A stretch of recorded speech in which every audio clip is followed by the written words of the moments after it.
Hey y'all, this is Kobe R. Rice, and I am back again with another weekly creative update. And this podcast, I feel like I keep saying this every single time, but this is actually going to be a much shorter podcast today because I do have some things I have to do today, including going hard, going ham on my Hollow Point manuscript, and just like a whole bunch of adulting and other things that are important, right? But welcome back to the next episode 87 to be exact, of the, excuse me, epic fantastical journey of a black female sci-fi writer. This is Kobe R. Rice, novelist, filmmaker, director, screenwriter, game designer, narrative designer, etc., etc., etc., dramaturg in training, etc. And I am back as promised, just to give you guys a really quick and dirty sort of resume and summary of what's been going on for the past week. My very last podcast, episode number 86, was basically a 6 week long update. Not that the podcast itself was 6 weeks, but the podcast covered the past 6 weeks of my creative life, being that I hadn't been back on since October. But I'm trying to get sort of more back into the groove, especially because I am finally finished with pretty much all of my obligations for graduate school for this particular semester. Let's put it that way. So I spent a lot of time basically just trying to finish the semester strong, finish out the primary project for basically the one class that I'm left taking this semester. And it's actually gone pretty well. I finished up my experimental dramaturgical protocol for Father Comes Home from the Wars, parts 1, 2, 3, by the amazing Susan Laurie Parks. And that protocol casebook was about 50 plus pages, altogether, including my dramaturgical analysis, all from an experimental point of view. And it is essentially like the final and third and final corner, the third and final chapter of the dramaturgical trinity that has been my education. Because here we learn how to dramaturg plays in the classical canon, in the classical sense. We learn new play dramaturgy and how to dramaturg plays that are new, that are in process with living playwrights. And now, for the past year, basically year and a half, we have also been learning how to dramaturg work and create work from an experimental perspective. And one of the primary things, in addition to finishing up my graduate school obligations for this semester, that I did for the past week was really sit back and do a lot of resting and reflection on my graduate school career. Because pretty much the next semester is basically going to be me finishing up my master's thesis and taking this one particular class that I didn't know I had to take, which is frustrating because I really thought I was done this semester. But I'm not gonna, dwell on it. But I'm basically doing my master's thesis and then taking this class called the History of Musical Theater. And I actually hope in my heart of hearts that I'll be able to use the History of Musical Theater class to actually write a musical and add that to my portfolio. Um, and in thinking about what I have to do next semester and what I've done thus far, I realize that even though not all parts of my experience into theater and dramaturgy were super fun and super enjoyable, it doesn't necessarily like light the fire under my butt in terms of like what I'm super passionate about. Besides all that, I have had a really great educational experience in terms of the classes I had to take, the skills that I've gained from that, the projects that I've developed, the projects that I've dramaturged, the projects that I've directed. It was really a multifaceted, comprehensive, really valuable educational experience. And I don't think I would have come to that conclusion had I not started my rest and reflexation, my rest, relaxation, and reflection with going through every single semester, including all my homework assignments, all my readings, and really picking out the pieces that I would need to show the world my portfolio.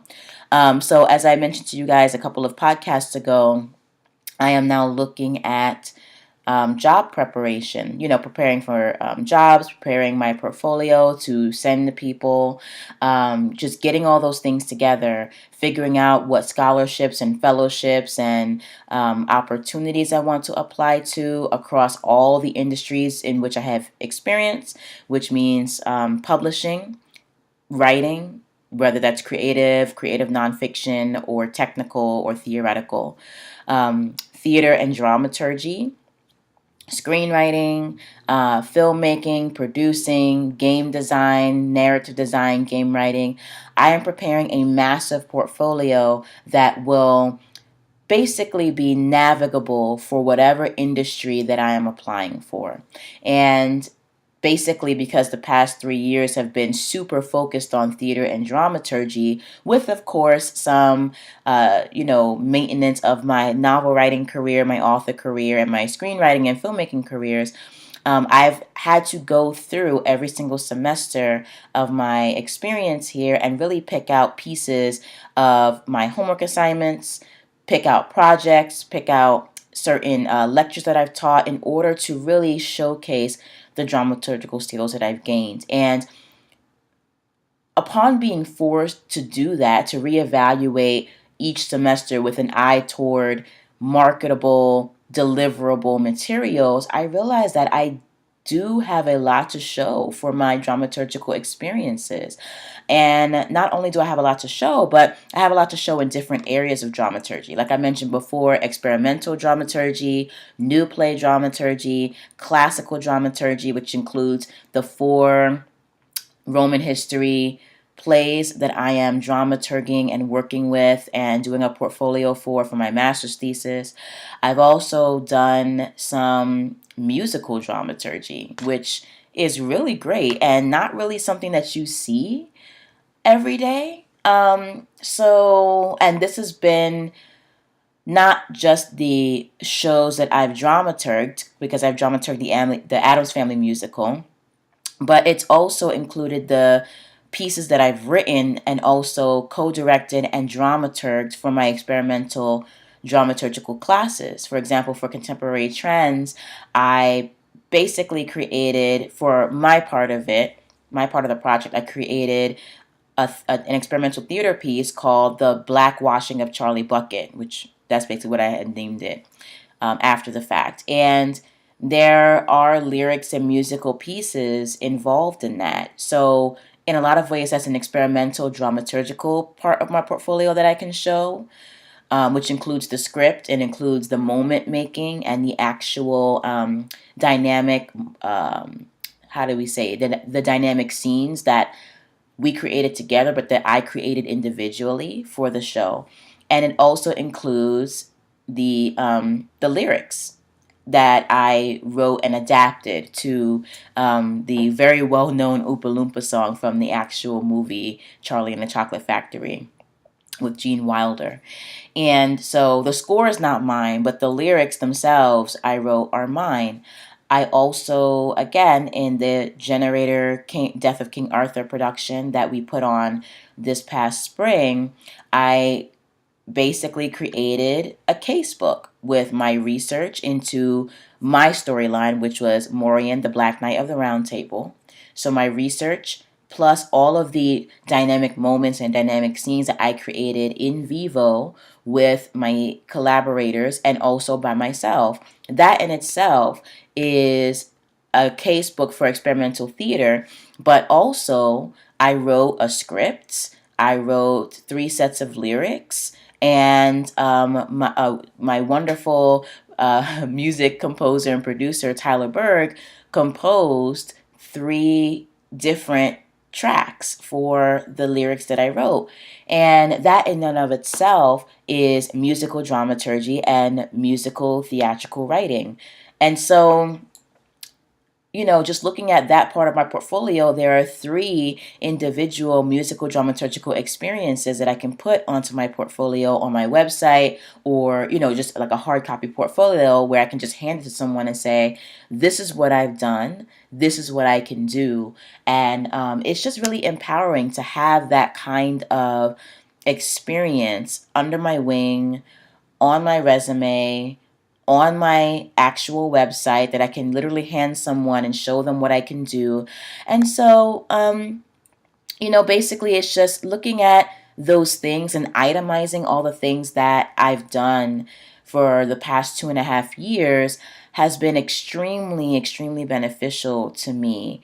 Not only for the jobs I'll be going for and the scholarship opportunities and fellowships and residencies I'll be going for, but just for myself in terms of when I look back and I ask myself, what have I done? What have I accomplished this year? Or, by being here in this program, you know, I actually have a response for that. And excuse me if I'm looking off the screen right now. I'm trying to pull up my portfolio just so I can sort of like eyeball it here and see.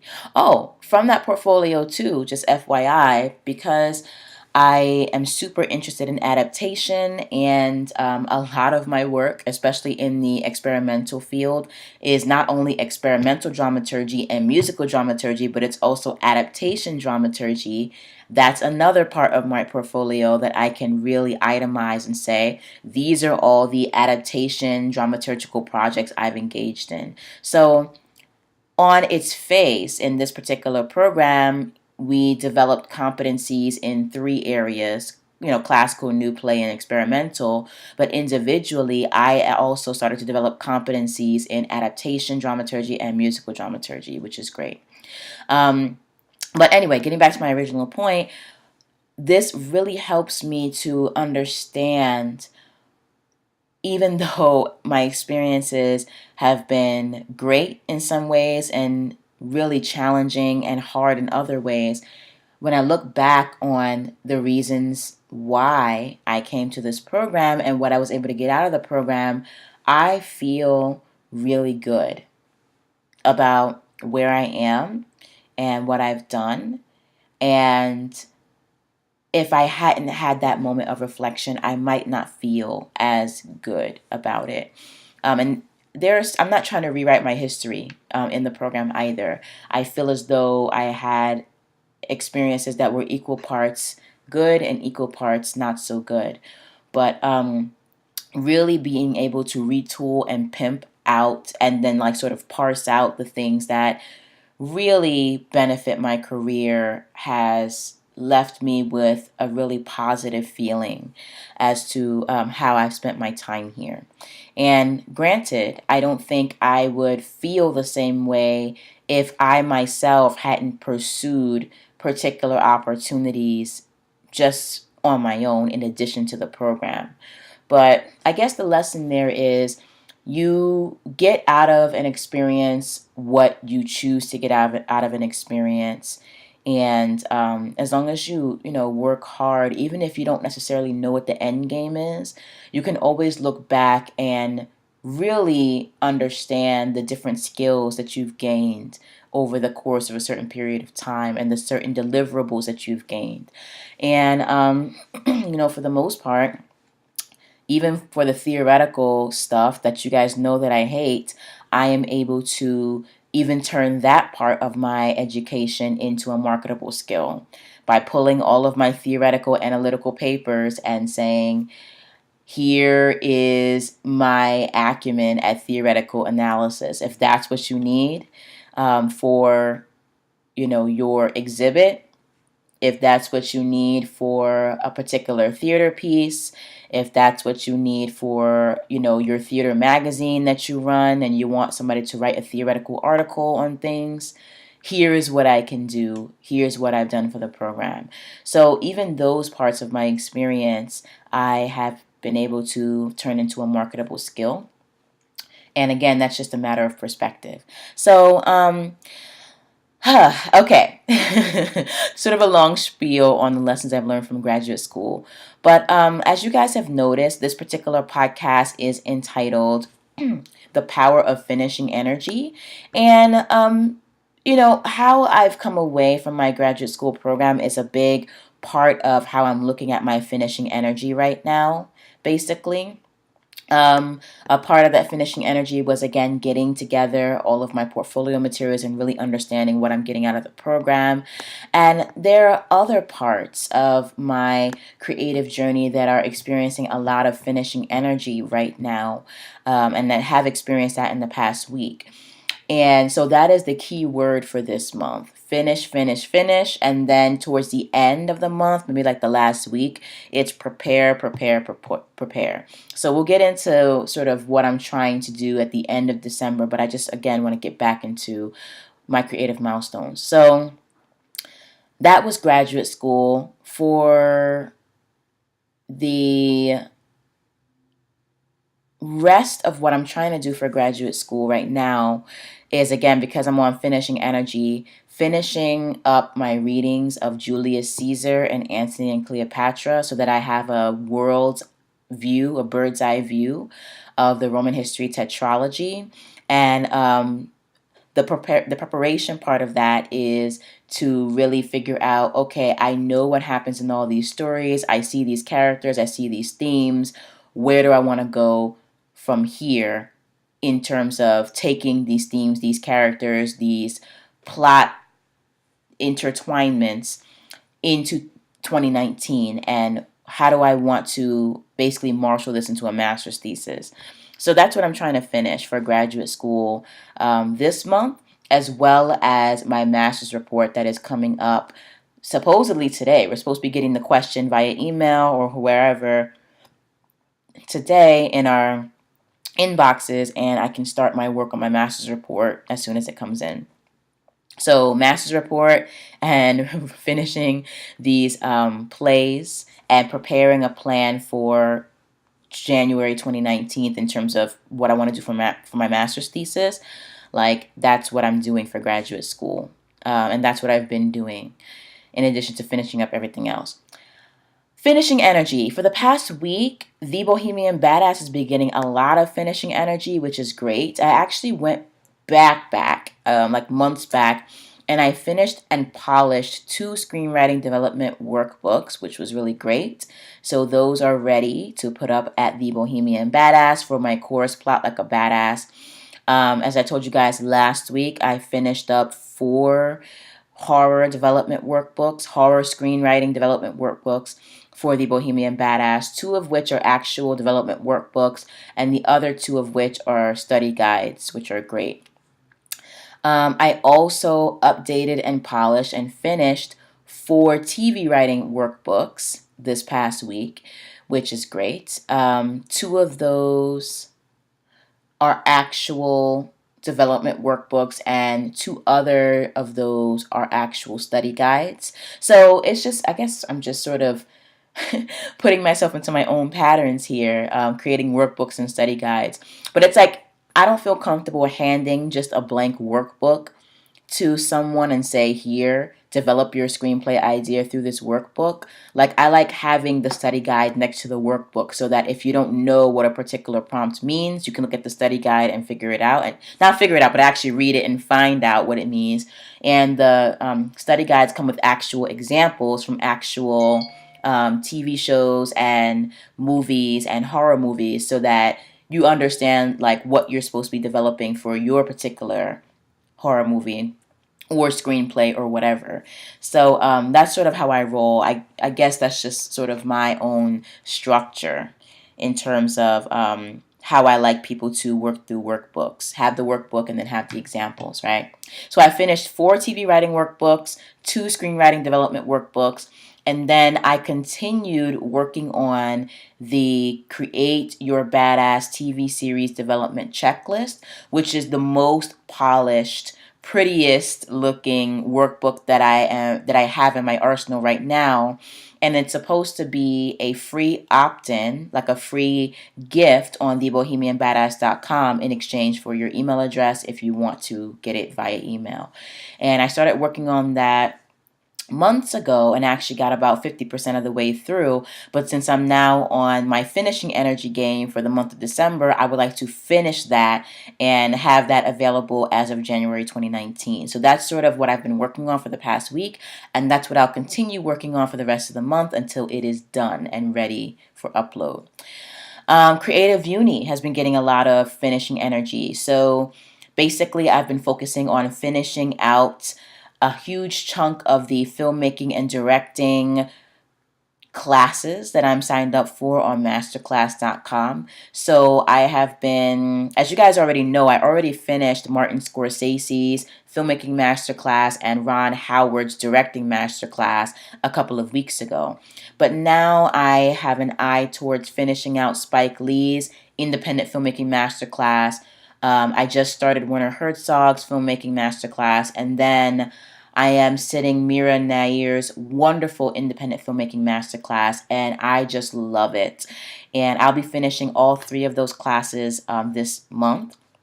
And my favorite, I think, of all three of those that I'm taking now is probably Mira Nair, because I just love her energy. I love her energy. I love her perspective.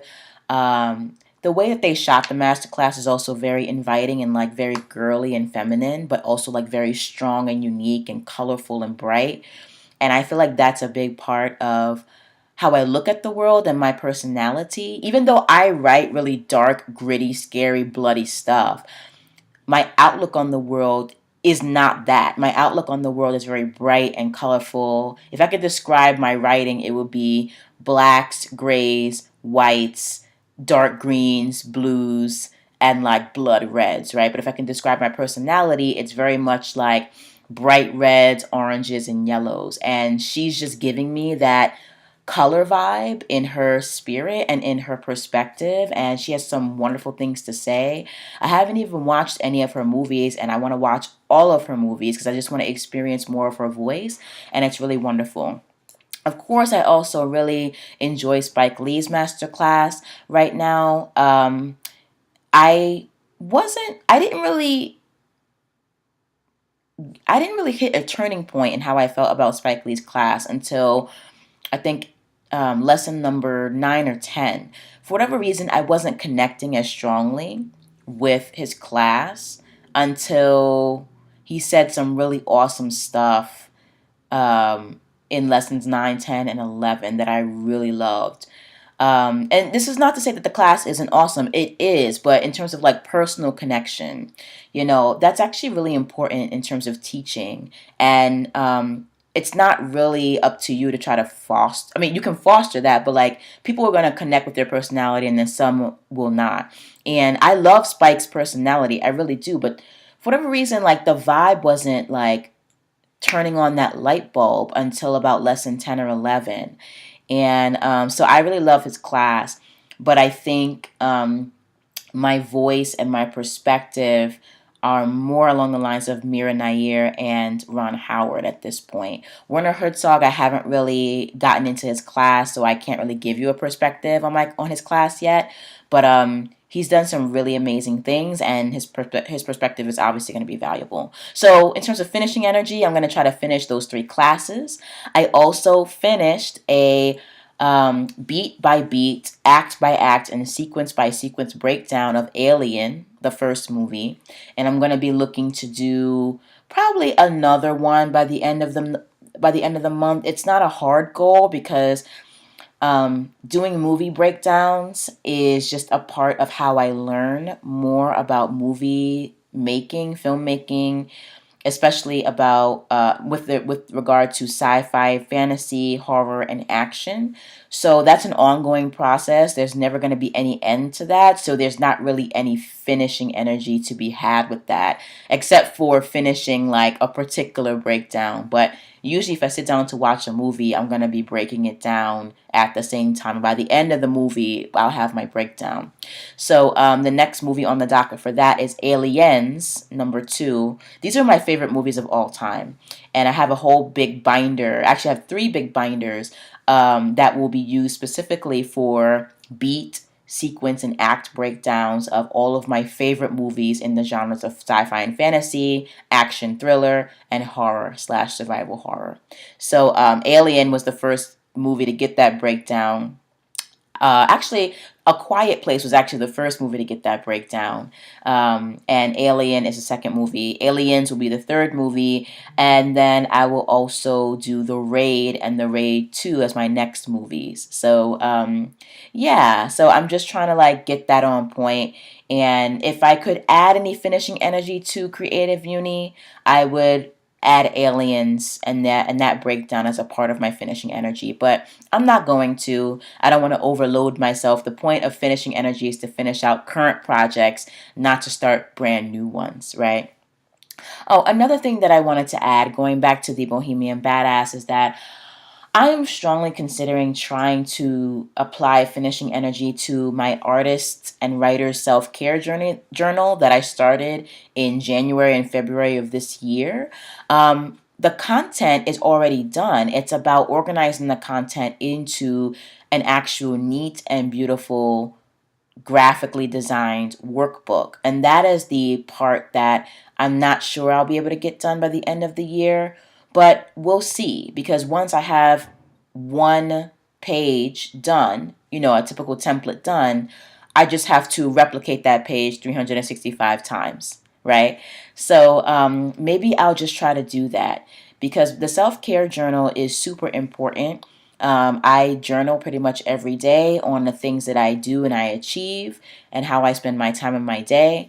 I journal on my health. So, how much exercise did I do? What kind of exercise did I do? Whether it's cardio or strength training. Did I work my arms and my back today? Did I work my core today? Did I work my lower body, my legs, and my quads today? Did I do cardio, etc., etc.?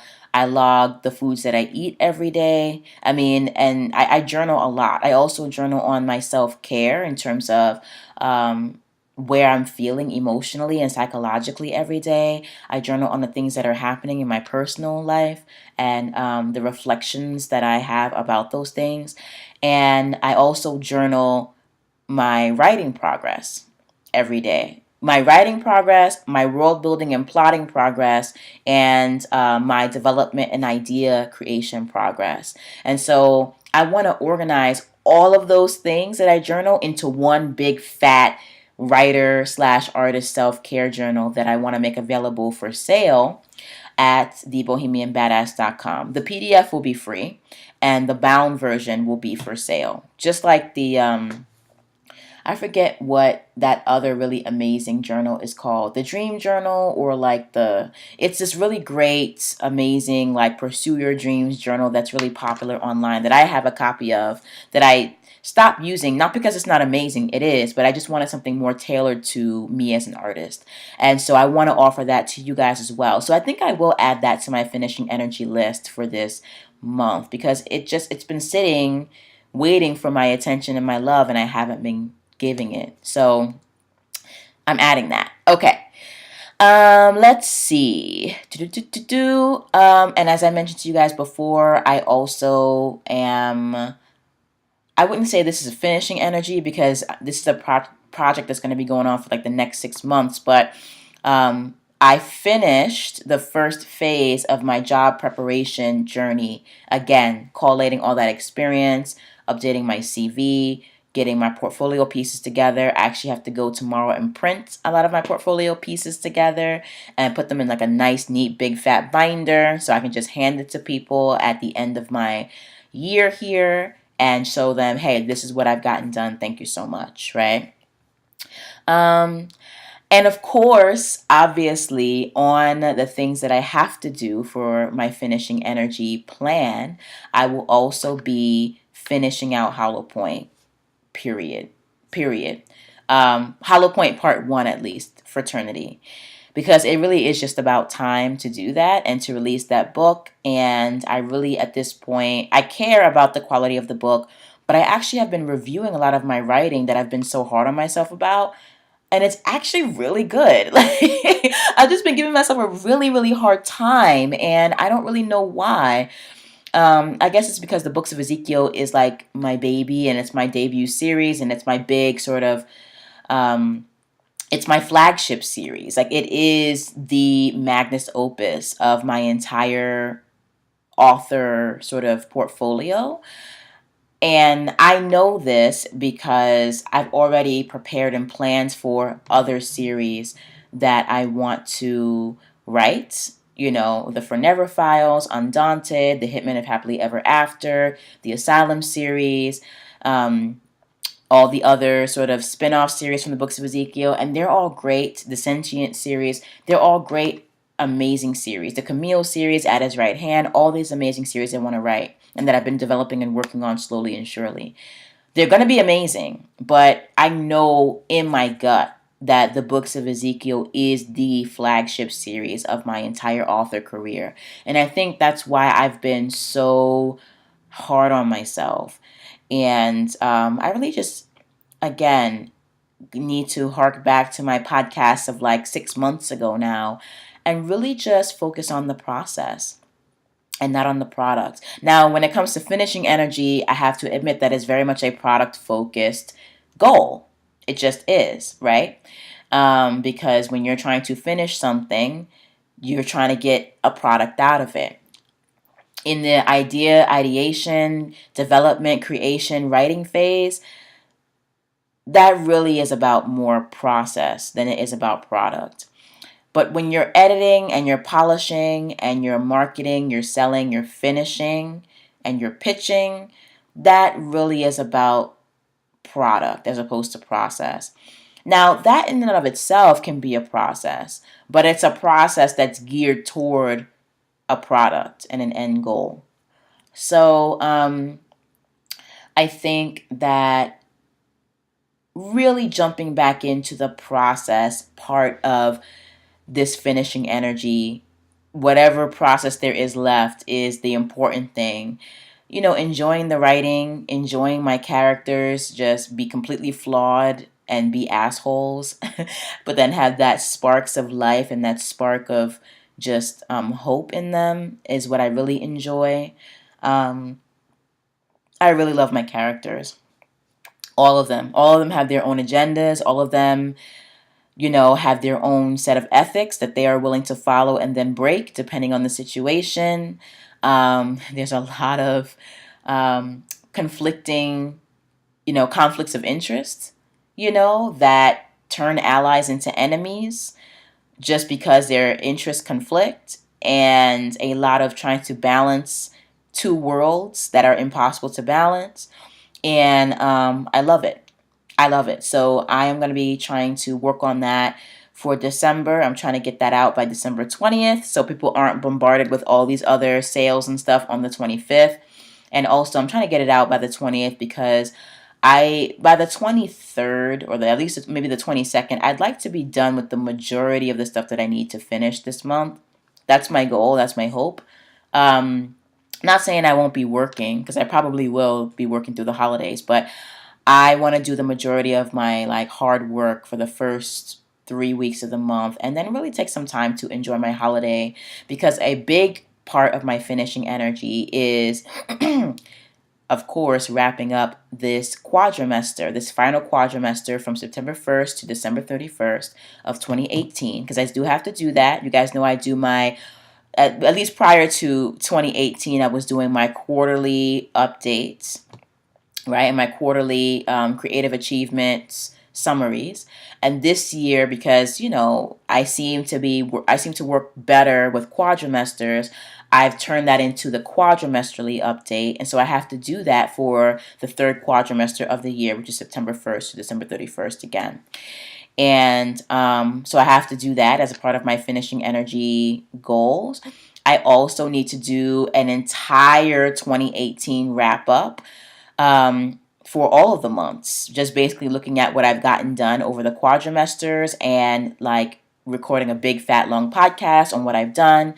And then, like I told you guys at the beginning of the podcast, this month, the sort of latter end of the month, is about preparation, preparing for the projects that I know I'm going to be on for next year.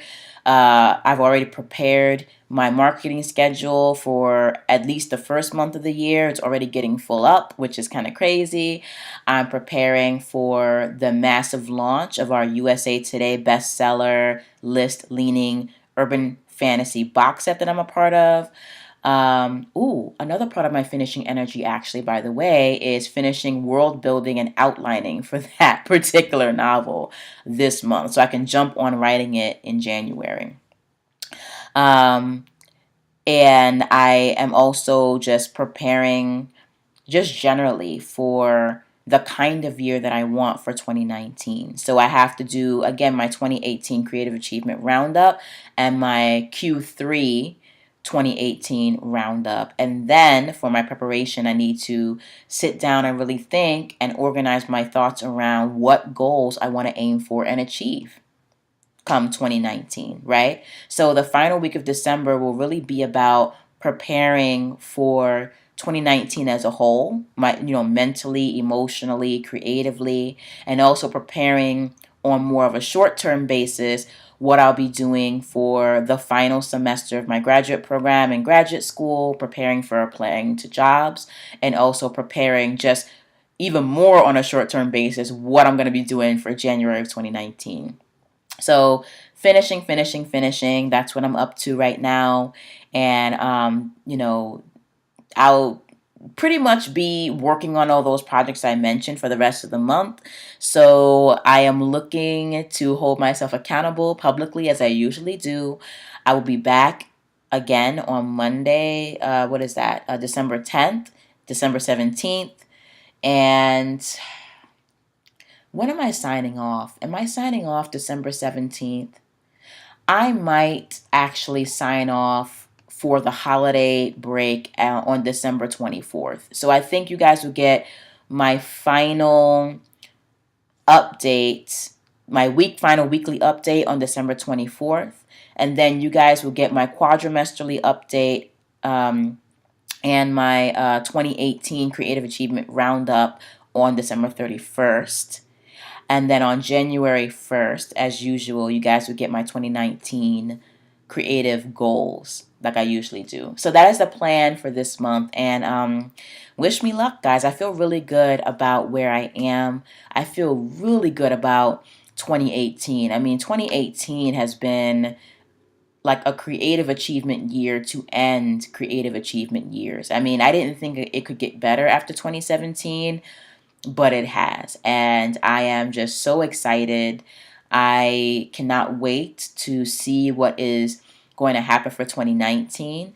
God willing, hopefully my blessings will continue in line with the work that I put into my career. And I look forward to sharing it with all of you guys. So it is not goodbye. It is until next Monday. All right. I will see you guys next time. For those of you who just finished NaNoWriMo, congratulations. I take a deep breath. Finishing a novel is a hard thing. And hopefully you will also use this December to finish up that project in terms of editing, polishing, and then preparing it for publication either this month or the top of January in 2019. So for those of you who are hustling just as hard and probably harder than I am, kudos to you. Keep hustling, keep creating, keep it indie, and I will see you guys next week. Mwah. Bye.